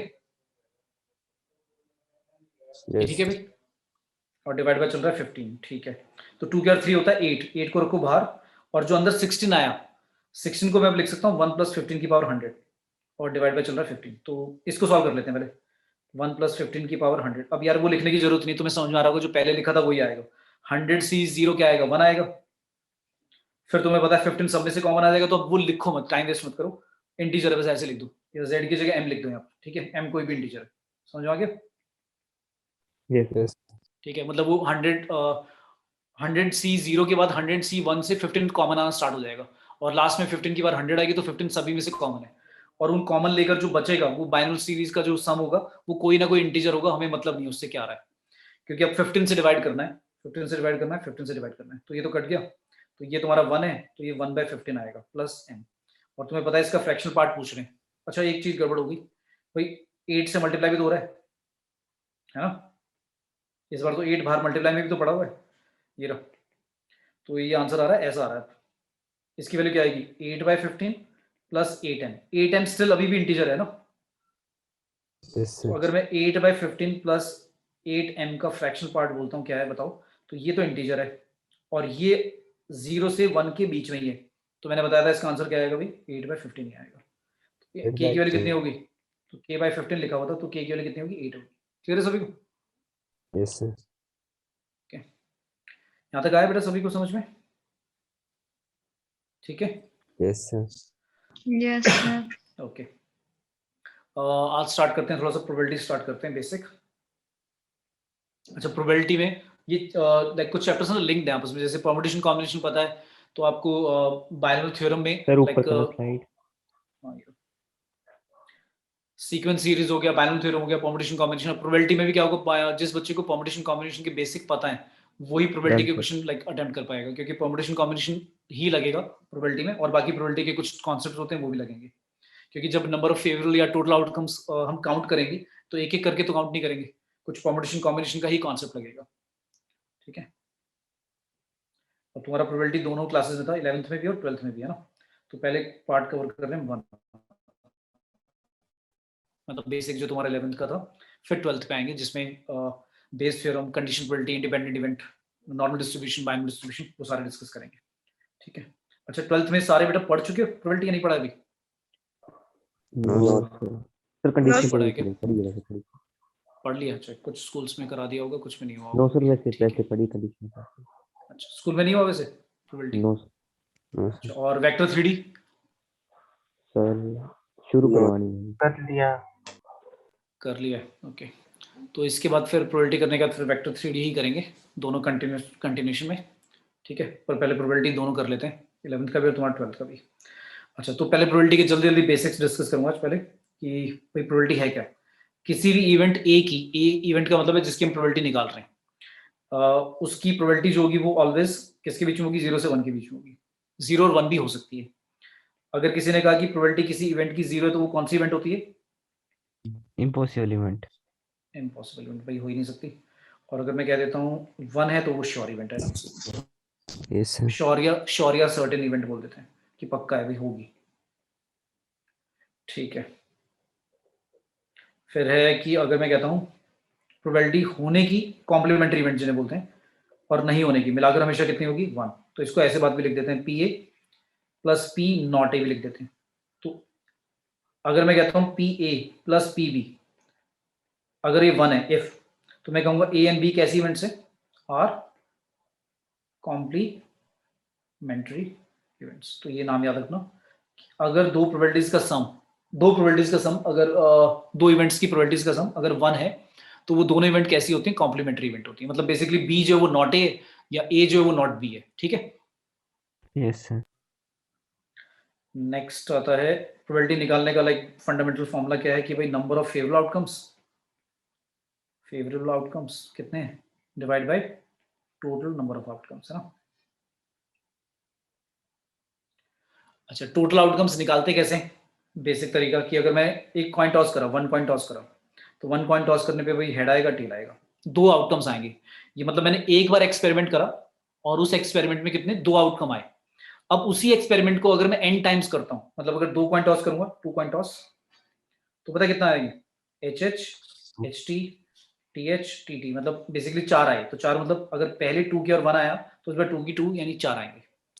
फिर अब बार बार करने की जरूरत नहीं है, वो मुझे पता है कि अगर 3 बार करूंगा तो 8 आएंगे, 4 बार करेंगे तो 16 आएंगे। अच्छा, लेकिन मान लो 3 कॉइन टॉस करें और मुझे वो लिस्ट करने हैं, लिखने हैं, ताकि मैं फेवरेबल आउटकम देख पाऊं कि कहाँ कहाँ कितना आएगा।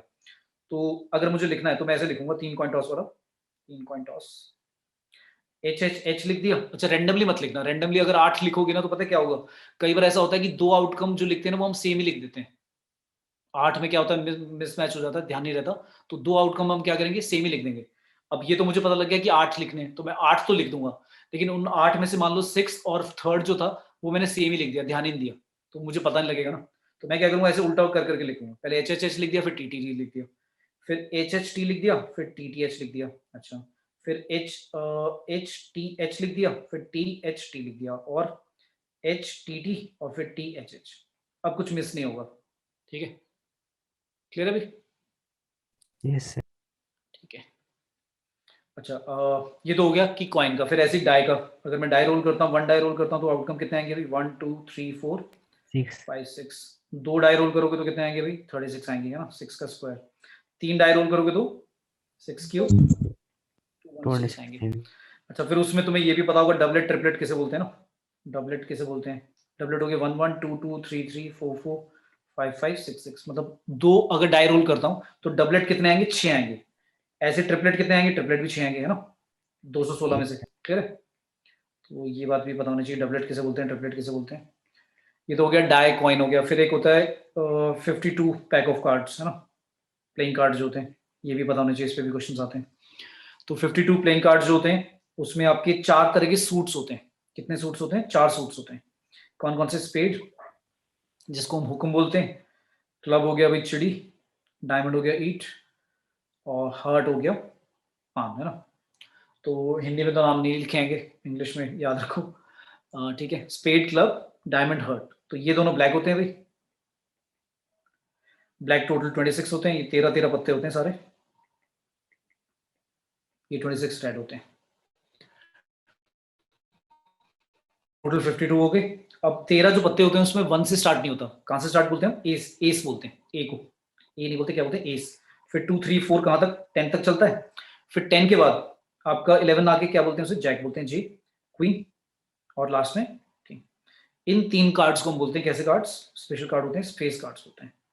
नाम क्यों दिया गया है? क्वाइट ऑब्वियस है, क्योंकि इनके फेस होते हैं। बहुत रेयरली ऐसा होता है किसी क्वेश्चन में, कहीं बुकों में देखोगे तो वहां पर एस को भी फेस कार्ड में काउंट करा होता है, तो वो स्पेसिफाई करेंगे, मतलब आपको बोलेंगे, क्वेश्चन में बोलेंगे considering S as a face card, तो फिर क्वेश्चन आगे देंगे। तो इन 3 को तो मानना ही है, और एस को भी अगर उसने बोल दिया तो आपके फेस कार्ड फिर 4 हो जाएंगे एक सूट में। लेकिन अगर मैं एस को नहीं ले रहा, अगर क्वेश्चन में लिखा नहीं हुआ, तो बाय डिफॉल्ट फिर 3 ही फेस कार्ड मानेंगे, जैक, क्वीन और किंग। तो टोटल फेस कार्ड कितने होंगे भाई? 3 एक सूट में है, तो 4 सूट होते हैं, तो कितने होंगे? 12। 12 ठीक है, ये क्लियर है? ठीक है, तो ये कार्ड्स हो गए, कॉइन हो गया, डाई हो गया, बेसिक जो लाइक क्वेश्चन जिसपे पूछ लेता है, तो ये बताना चाहिए। फिर कुछ आते हैं प्रोबेबिलिटीज के कुछ फॉर्मुलाज थे। ये तो favourable outcome divide by total outcome तो मुझे पता है। कुछ और फॉर्मुलाज हैं, जैसे जैसे सेट्स में हम फॉर्मूला लगाते थे ए यूनियन बी का, number of elements in A union B equal to क्या होता था? Number of elements in A plus number of elements in B divide minus number of elements in A A intersection B. तो वही वाला formula यहां पर लगा दिया, क्या बन गया? Probability of A, probability of B minus probability of A intersection B. कोई बच्चा बोलेगा सर नंबर ऑफ एलिमेंट्स में तो समझ में आ रहा था, प्रोबेबिलिटी में ऐसे क्यों बन गया फॉर्मूला? तो मैं कहूंगा यार चलो पहले ए यूनियन बी का ही फॉर्मूला लिख लो, क्या होता है? Number of elements in A union B, आप लिखोगे number of elements in A, number of elements in B, number of elements in A intersection B. ठीक है, अब मैंने क्या करा, दोनों साइड इक्वल है, हाँ है, मैंने डिवाइड कर दिया टोटल नंबर ऑफ आउटकम से। टोटल नंबर ऑफ आउटकम जितने भी हैं, लेट्स से वो एक्स है, सबको एक्स से डिवाइड कर दिया टोटल नंबर ऑफ आउटकम से। कर सकते हैं दोनों साइड। तो ये भाई तुम्हारी प्रोबेबिलिटी बन गई किसकी? ये तुम्हारी प्रोबेबिलिटी बन गई ए की, ऑब्वियसली बात है, ये बन गया, ये बी की बन गई, ये ए इंटरसेक्शन बी की बन गई, और ये यूनियन बी की बन गई। इसी से फॉर्मूला डिराइव हो गया। ठीक है, एक्स क्या है? Total number of outcomes, total outcomes. ठीक है, तो प्रोबेबिलिटी में भी मतलब ये अप्लाई होगा। ठीक है, मतलब जो सेट के फॉर्मूले तुम लगाते हो वो प्रोबेबिलिटी में भी होंगे अप्लाई। लेकिन थोड़ा सा लाइक ध्यान देना है, जैसे हम सेट बनाते थे तो एक फॉर्मूला में देखो जनरेट कर रहा हूँ, ये सेट लेते हैं, तो सेट में जैसे यूनिवर्सल सेट लेते थे, यहाँ पर जो यूनिवर्सल सेट होगा वो क्या होगा आपका? सैंपल स्पेस होगा। क्या होगा? Sample space. सैंपल स्पेस क्या होता है भाई? Sample space is the set of all possible outcomes, जो हो सकता है एक्सपेरिमेंट में या जो भी इवेंट में पॉसिबिलिटीज है, उन सभी के आउटकम्स का जो टोटल आउटकम्स का एक सेट होता है, उसको हम क्या बोलते हैं? Sample space. तो सैंपल स्पेस में कितने एलिमेंट्स हैं? वो तो टोटल नंबर ऑफ एलिमेंट्स होते हैं या टोटल नंबर ऑफ आउटकम्स होते हैं। लेकिन रोल करा तो एक बार डाई रोल करने पे सैंपल स्पेस लिखो, तो आप ये नहीं लिखोगे 6, आप लिखोगे करली ब्रैकेट के अंदर 1 2 3 4 5 6 कॉमा करके। ठीक है, तो जो आ सकता है वो लिस्ट करते हैं, और अगर मैं बोलूं उसमें कितने आउटकम्स हैं तब आप कहोगे 6। ठीक है, दोनों में डिफरेंस क्लियर है? यस सर तो मैंने सैंपल स्पेस ले लिया बाहर, एक यूनिवर्सल सेट ले लिया सैंपल स्पेस एस, उसमें मैंने क्या दिया, एक ए है इवेंट और एक बी है, उनमें कुछ इंटरसेक्शन भी हो सकता है। ठीक है, तो अब मैंने आपको कहा कि इसका फॉर्मूला बताओ क्या लिखें? Probability of A intersection B complement. Complement मतलब मैंने बी का कॉम्प्लीमेंट मतलब नॉट बी लिख दिया। तो सबसे पहले मैं प्रोबेबिलिटी को भूल जाता हूँ एक बारी। तो कोई मुझे बताएगा ए इंटरसेक्शन बी कॉम्प्लीमेंट कौन सा रीजन होगा? सिर्फ ये वाला ना, यस सर। ये रीजन हमारा है ए इंटरसेक्शन बी कॉम्प्लीमेंट। बेटा ये तो सभी को समझ में आया ना, मैंने कैसे शेड कर दिया, एक्सप्लेन करने की जरूरत पड़ेगी? भाई ए पूरा सेट है, बी कॉम्प्लीमेंट मतलब बाहर वाला रीजन, ए से मतलब बी से बाहर, तो बी को छोड़कर जो बाहर वाला रीजन आएगा उसमें पूरा जो ए और बी दोनों में नहीं आता वो वाला रीजन भी काउंट होगा, और ए का कुछ ये जो मैंने शेड करा ये भी काउंट होगा। तो इंटरसेक्शन करने पे यही आएगा, ठीक है।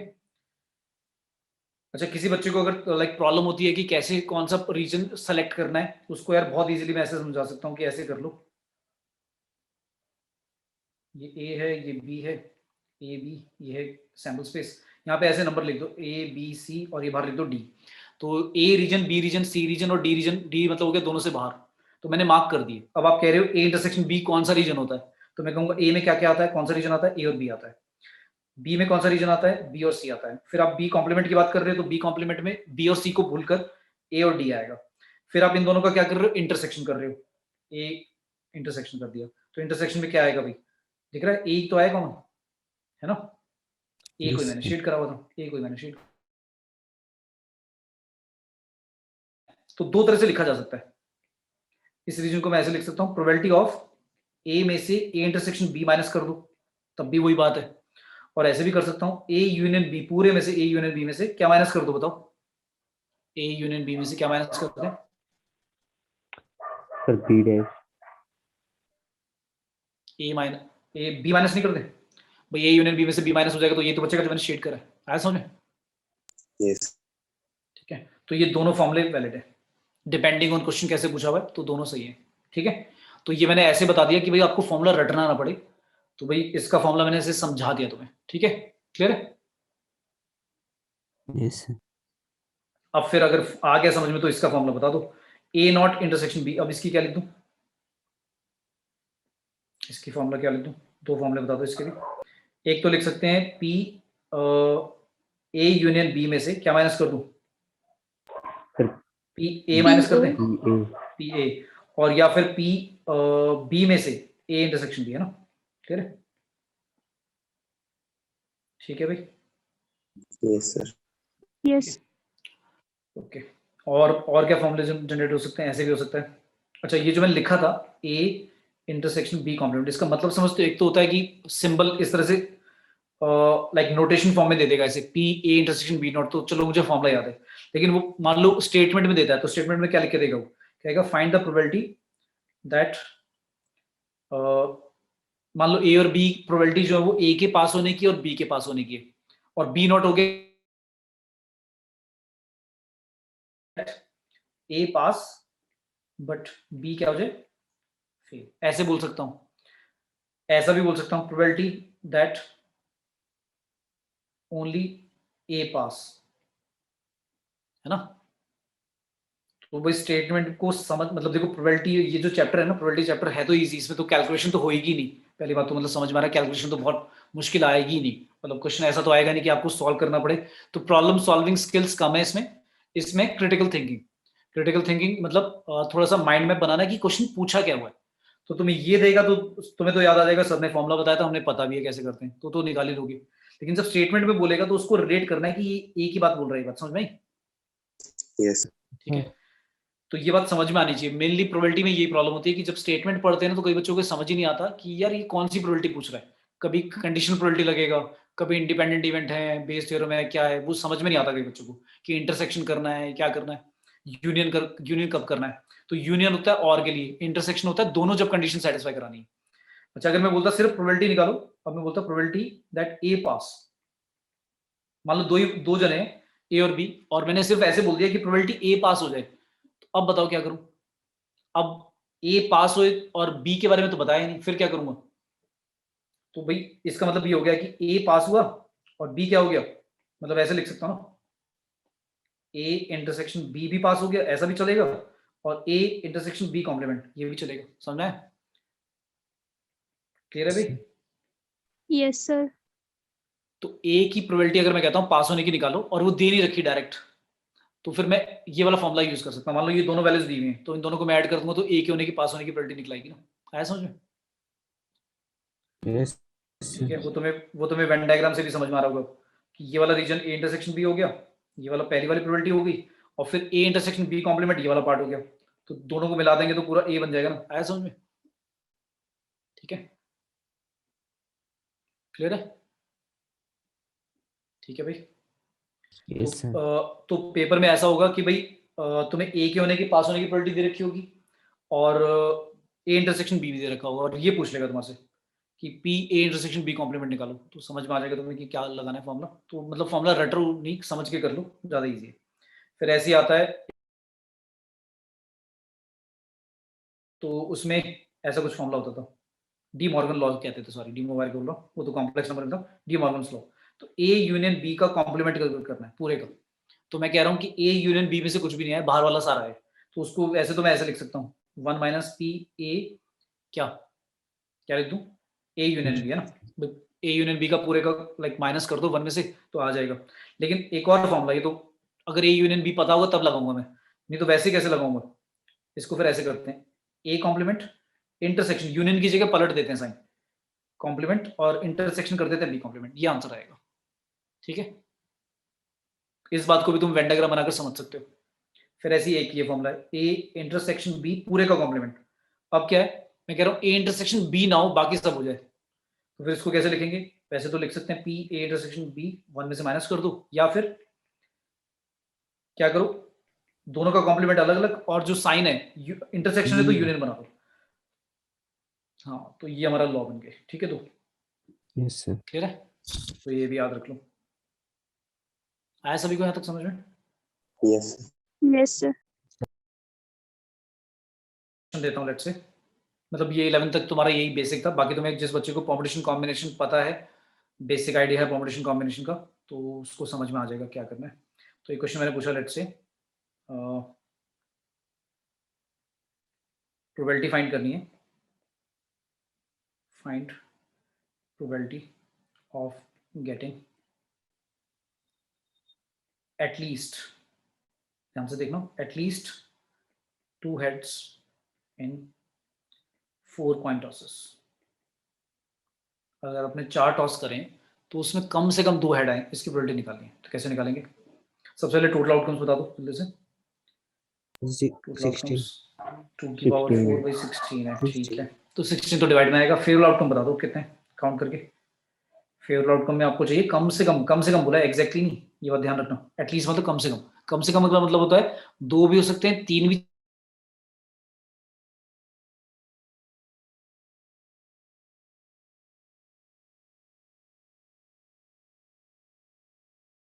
तो काउंटिंग 2 तरह से होती है, या तो होगी कि मैं 2 वाला भी काउंट करूं, फिर टोटल में से 16 में से क्या करूं, जो नहीं होना है वो माइनस कर दूं। कौन कौन से?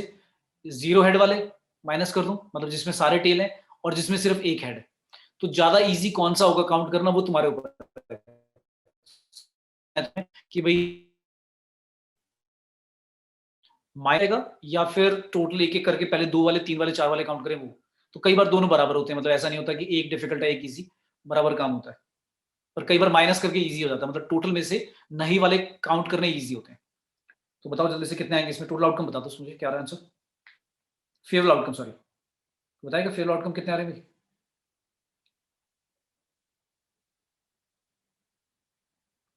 बताओ बताओ। सर 6।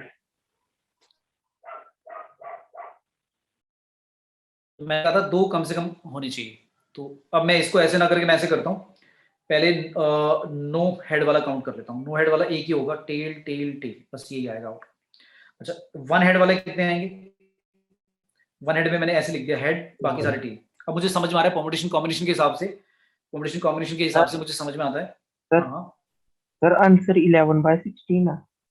हाँ, तो किसी ने तो भाई मुझे 6 बोला है फेवरेट आउटकम, तो 11/16 की जगह फिर 6/16 हो जाएगा फिर। तो 11 केस आएंगे, यानी जिसने भी बताया मुझे 6 आउटकम गड़बड़ बताया। देखो अब एक हेड वाला बताओ पहले सबसे पहले। अगर मैं कहता हूँ एक हेड, तो एक हेड का ये आउटकम हो गया HTTT। अब सोच के देखो, इस H को मैं इधर उधर कहाँ कितनी जगह से कर सकता हूँ? इनको मैं अगर अरेंज करूँ, ये तो क्वेश्चन परमुटेशन का बन गया। इनको मैं कितने वेज में अरेंज कर सकता हूँ? 4 फैक्टोरियल डिवाइड बाय 3 फैक्टोरियल। याद है रिपीटिशन वाला डिवाइड हो जाता था, Yes, sir. हाँ भाई 4 टोटल है और 3 टी है और 1 एच है, तो 3 फैक्टोरियल से डिवाइड करके 4 आएगा। तो 4 केस ये होंगे, ठीक है। अब अगर नहीं वाले काउंट कर रहा था मैं तो ये ज्यादा इजी हो गया, एक आउटकम आया भाई नो हेड वाला और एक हेड वाले सिर्फ 4 आए। अब 2 या 2 से ज्यादा वाले तो 16 में से माइनस करके ना निकाल दो, कितने आएंगे? 11 नहीं आएंगे। तो फेवरेबल Yes, आउटकम sir. भाई आपने बताया 6, ये गलत हो गया, 11 होगा सही। तो प्रोबेबिलिटी क्या होगी? 11/16। आया समझ में? Yes, sir. अब अगर मुझे 11 लिखने पड़ते तो थोड़ा टफ हो जाता ना, मतलब ऐसे लिखना पड़ता भाई, 2 हेड वाले लिखता पहले, अब 2 हेड में भी इधर उधर करता, कैसे? तो 4 होगा, 4 इंटू 3, 2 फैक्टर कट जाएगा और एक 2 बचेगा, तो 6 केस तो ये आएंगे। फिर 3 हेड वाले भी लेने पड़ेंगे, 3 हेड वाले भी काउंट कर लिए। 3 हेड वाले कितने आएंगे? 4 फैक्टोरियल डिवाइड बाय 3 फैक्टोरियल, ये 4 आएंगे। और फिर सारे के सारे हेड वाले वो एक ही होगा।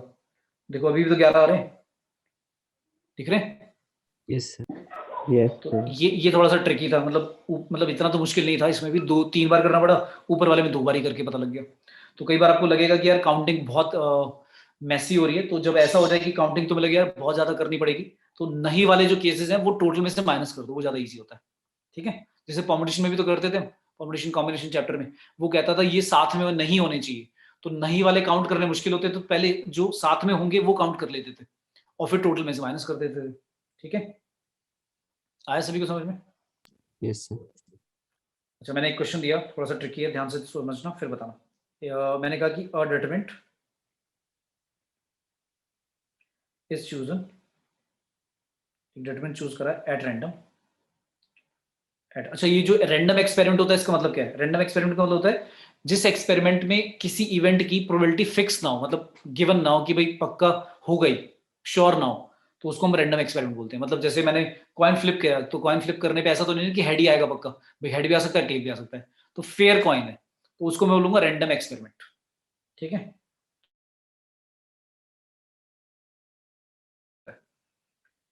From a set of determinant of order 2। अच्छा, जो मैंने बोल दिया डिटरमिनेंट ऑफ ऑर्डर 2 मतलब 2/2 वाला डिटरमिनेंट है विद एलिमेंट्स, और उसने ये भी कह दिया कि भी जो उसमें एलिमेंट्स होंगे चूज करने वो सिर्फ किस में से 0 और 1 ओनली, 0 और 1 के अलावा कुछ नहीं है उस डिटरमिनेंट में। मतलब जो 4 एलिमेंट्स होंगे ए बी सी डी, वो 0 होगा या 1 होगा, उसके अलावा कुछ नहीं होगा। तो उन सेट में से, डिटरमिनेंट के सेट में से, 2/2 वाले में से हमने एक डिटरमिनेंट बनाना है। तो a determinant is chosen at random from a set of determinant of order 2 with elements 0 और 1 only। तो find probability करनी है, find probability that determinant जो आए उसका वो non zero, determinant is non zero, but determinant zero ना आ जाए, बस इसकी probability find करती है। तो सबसे पहले कोई मुझे ये बताएगा कितने determinant बन सकते हैं, टोटल आउटकम कितने, टोटल आउटकम कितने? भाई determinant ऐसा होगा ना ए बी सी डी, ये 2/2 वाला determinant है, तो इसमें अगर ए बी सी डी जो है वो आप कह रहे हो क्या होना चाहिए, सिर्फ 0 या 1 होना चाहिए, 0 और 1 से अलग कुछ नहीं होना चाहिए, इसी सेट से बिलोंग करनी चाहिए। तो कितने बनेंगे सोचो, डिटरमिनेंट ऐसे कितने बन जाएंगे अलग अलग? Sir, उनका डिटरमिनेंट 16. कैलकुलेट नहीं कर, पूछ रहा हूँ कितने डिटरमिनेंट बन जाएंगे टोटल, बताएगा? बस 16 ही बन जाएंगे, क्यों? 16. एक के लिए 2, जब तक पूरा का पूरा क्वेश्चन खत्म नहीं होता, डिटरमिनेंट पूरा नहीं आता, सारे एलिमेंट्स लिखते नहीं हो, मल्टीप्लाई होता है, याद है, बताया था ये बात, ठीक है।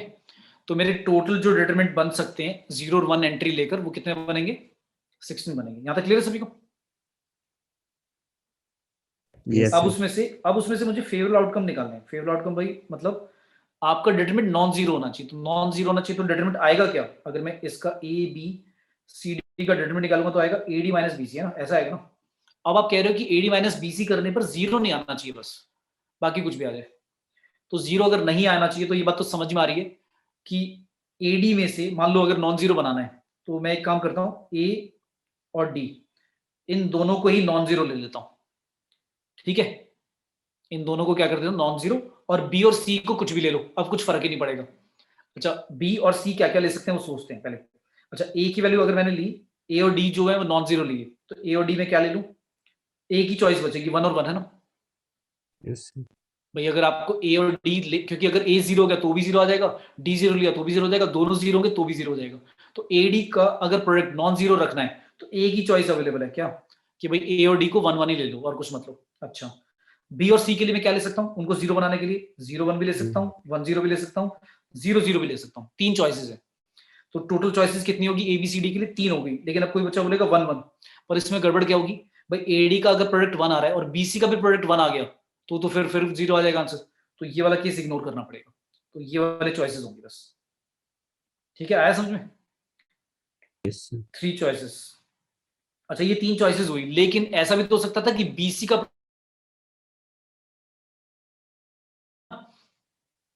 अब ऐसा भी तो हो सकता था कि बी सी जो हो वो नॉन जीरो, मतलब बी और सी दोनों 1 1 हो, yes और ए और डी ऐसे हो 0 1 1 0 0 0, तब भी हमारा क्या हो जाएगा, नॉन जीरो आ जाएगा।